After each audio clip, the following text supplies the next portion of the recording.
Hi, Kelly here from Kelly Chalice Dyslexia and Literacy with a very short video outlining 5 key signs of dyslexia. Before we start, I just want you to keep in mind 2 things. Firstly, neurodiversity is a constellation of skills. No two children have the same constellation, and as a parent, it's useful to be curious about what skills your child has and how they might manifest. So, whilst this is 5 key commonalities of dyslexia, it might not be the same for your child, or there might be other difficulties that your child has that I don't go over, but it's still worth keeping a record. Secondly, stay curious. So look at when your child might have excel in certain areas and then perhaps the next day they find it difficult. Keep an eye and track those ebbs and flows of skills because that's really useful for your class teacher to know. A good example is spelling, for example.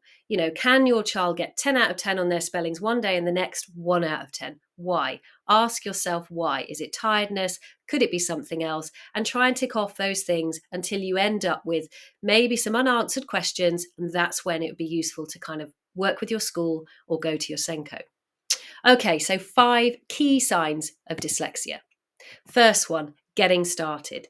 Does your child find it difficult to get their ideas down on the page? Do they have lots and lots of ideas when you're talking and you're working through a plan, but actually when it's putting pen to paper and starting that first line, they find it difficult? This is a useful kind of measure of processing, organization, and also word finding skills. Second, inconsistency. So I mentioned this earlier on the 2 things to keep an eye out of, but gaining automaticity over certain skills, especially reading fluency, takes a learner with dyslexia a lot longer.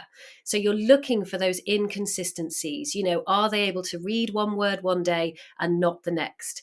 And keep an eye and track those inconsistencies and see when they're able to learn them. Fluency takes a lot longer to acquire as a skill, and it's one of those key markers that's worth looking out for. 3, a difference between the ideas and written output.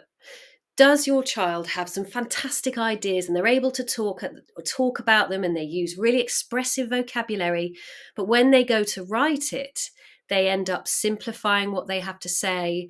They end up using sentences and punctuation that are less expressive than when they talked through it.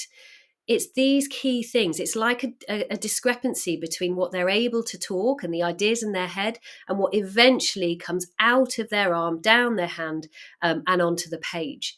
Something to keep an eye on. Number 2 is another difference.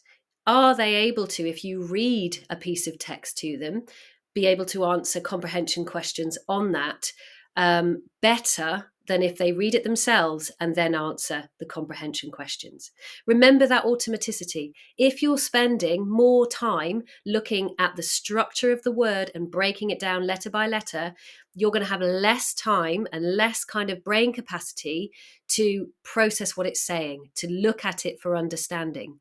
So is there a difference between when it's read out loud and their answers to comprehension questions to when they read it themselves? And then finally, the biggie, the one that I have used in every presentation that I have done in a school, thinking time. Giving learners lots more thinking time. And this can be when you are presenting information to them, but also when they're taking it on. I tend to use the analogy in schools of dropping a feather into a puddle rather than a stone. So if you give them more thinking time to process and you think of that time when they're looking up or they're away with the fairies as thinking time, it is essential processing time rather than distraction.